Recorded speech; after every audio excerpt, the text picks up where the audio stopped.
गब्बर सिंह ये कह के गया है, जो डर गया सो मर गया। भारत का मूड कुछ ऐसा लग रहा है कि न डरेंगे और न ही मरेंगे, बल्कि तुम्हें मेरी बात माननी पड़ेगी। अभी जो हुआ है उसे देखेंगे ना तो आपको यही लगेगा कि अमेरिका बैठकर सर खुजा रहा होगा कि आखिर हैंडल करें तो करें कैसे। स्क्रीन पे एक वीडियो देख रहे हैं, जिस वीडियो में हाल ही में मैक्रोन ने कहा ब्रिक्स की तरफ इशारा करते हुए कि G7 और ब्रिक्स को एक साथ आना चाहिए। ब्रिक्स एंटी G7 नहीं है और G7 को भी एंटी ब्रिक्स नहीं होना चाहिए। इसमें एक बहुत ही महत्वपूर्ण संदेश छिपा हुआ था, और वो संदेश क्या था? वो संदेश था कि दुनिया को एक ऐसा लीडर चाहिए जिस लीडर के ऊपर यकीन कर सके। अभी का सीन कुछ ऐसा ही हुआ है। एक तरफ डॉक्टर एस जयशंकर ने ब्रिक्स के लोगों के साथ बड़ा ऐलान किया है, तो वहीं दूसरी तरफ अमेरिका ने भारत को एक खास मीटिंग में शामिल किया है। जियोपॉलिटिक्स में बहुत कुछ चल रहा है। हमेशा की तरह वर्ल्ड मिरर के इस एपिसोड में जानने को मिलेगा बहुत कुछ, इसलिए वीडियो को अंत तक जरूर देखें। डोनाल्ड ट्रंप ने अपने दूत को भेजा और सर्जियो गोर बहुत खास हैं। डोनाल्ड ट्रंप के दूत का भारत आना कितना महत्वपूर्ण है, इसको ऐसे देखिए। इन्होंने भारत आते ही ट्वीट किया कि थैंक यू वगैरह और पैक्स सिलिका में भारत शामिल होगा। अब इनके एक ट्वीट पर जेडी वेंस, जो कि अमेरिकी उपराष्ट्रपति हैं, इन्होंने भी कहा कि बिल्कुल तुम अच्छा करके दिखाओगे। इसके अलावे मार्को रूबियो ने भी यही कहा। ऐसा लगता है जैसे सबके दिमाग में भारत केंद्रित है। और जब सर्जियो गोर भारत आए तो इन्होंने अचानक से ऐलान किया कि पैक्स सिलिका का इनविटेशन भारत को दिया जाएगा। अब ये क्या हुआ? एक चीज तो तय था, भारत और अमेरिका के बीच में संबंध खट्टे हैं, ये सभी को दिख भी रहा था। और दूसरी बात, सर्जियो गोर अगर बिना किसी हाथ में मिठाई का डब्बा लिए आते तो फिर इस खराब माहौल में उनके ट्वीट के नीचे बहुत सारे कमेंट मिलते। तो मिठाई का डब्बा लेकर पहुंचे हैं सर्जियो गोर, और उन्होंने मिठाई का डब्बा खोला कि भाई मैं नया मेहमान हूं और साथ में बढ़िया वाला मिठाई लेकर आया हूँ। पैक्स सिलिका में आपकी एंट्री तय। हालांकि आपको बता दूं, पैक्स सिलिका में भारत का शामिल होना बहुत ज्यादा जरूरी भी है, तो कुछ पॉइंट्स हैं जो निगेटिव भी हैं, जिसके लिए भारत को तैयार रहना होगा। पैक्स सिलिका एक ऐसा संगठन इस वक्त बना हुआ है अमेरिका की तरफ से, जिसमें उन खास देशों को इकट्ठा लाया गया है ताकि ग्लोबल सप्लाई चेन प्रभावित न हो, और जिस तरीके से चाइना की मोनोपोली है उस मोनोपोली को तोड़ा जाए। अश्वनी वैष्णव यहाँ पहुंचे भी और यहाँ पर मीटिंग भी हुई। इस मीटिंग के बाद एक जॉइंट स्टेटमेंट भी निकाला गया, जिसमें कहा गया कि जबरदस्ती की निर्भरता हम नहीं रखेंगे। अब चाइना के ऊपर अगर डोनाल्ड ट्रंप या अमेरिकी प्रशासन कोई एक्शन लेना भी चाहता है तो ले नहीं पाता है, और इसके पीछे कारण बन जाता है रेयर अर्थ मटेरियल। और अभी अगर आप डोनाल्ड ट्रंप का मोड देखेंगे ना, तो उनका दो ही तरफ ध्यान है। एक ध्यान है तेल के तरफ और दूसरा ध्यान है रेयर अर्थ मटेरियल की तरफ। वेनेजुएला को जो लोग ये सोचते हैं अच्छा तेल तो यहाँ पर खरीदने की बात कह दी, लेकिन कोई फायदा थोड़ी हुआ अमेरिका को, तो उनको मैं बता दूं, अमेरिका को भले ही बहुत बढ़िया वाला तेल न मिला हो,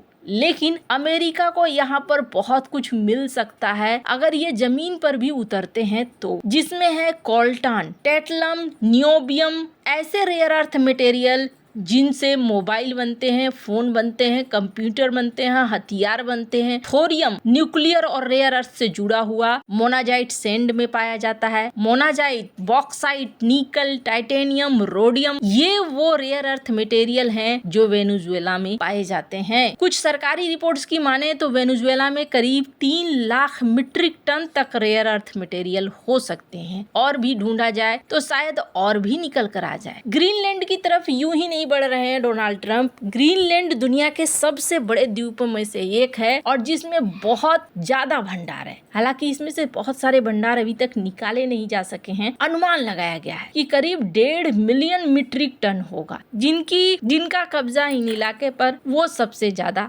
ताकतवर हो जाएंगे। और कनाडा के पीछे अगर डोनाल्ड ट्रंप पड़े हैं तो इसके पीछे भी कहा जाता है कि रेयर अर्थ मटेरियल ही है। स्क्रीन पर देखिए, कनाडा ट्रंप के मिनरल डील को एक बार फिर से चेक करेगा। ये अक्टूबर महीने की ही खबर है। कनाडा से क्या चाहिए अमेरिका को? अमेरिका को चाहिए लिथियम। कुछ ऐसे अपुष्ट खबर भी हैं जिनमें ये कहा जाता है कि कनाडा से मांग की गई थी एक्सेस की रेयर अर्थ मटेरियल की, लेकिन मार्क कार्नी ने कथित तौर पर ना कहा है और यही वजह है कि कनाडा के साथ रिश्ते खराब हो गए हैं। खैर, अब पैक्स सिलिका बनाकर डोनाल्ड ट्रंप चाहते हैं कि रेयर अर्थ मटेरियल का सप्लाई चेन सुनिश्चित हो। किस देश को क्या मिलना है, कैसे जाना है, किस देश के पास क्या है, उन सारी चीजों को यहाँ पर लाया जाए। साथ ही साथ टेक्नोलॉजी वगैरह भी शेयर किया जाए। अगर ऐसे देखें तो पैक्स सिलिका एक बहुत अच्छा गठबंधन है। और दूसरी तरफ अगर थोड़ा अलग नजरिए से देखें तो जिस जिस देश के अंदर ऐसे खनिज हैं, जैसे भारत के पास भी है, थोरियम की बात करें तो भारत के पास अच्छा खासा थोरियम है, तो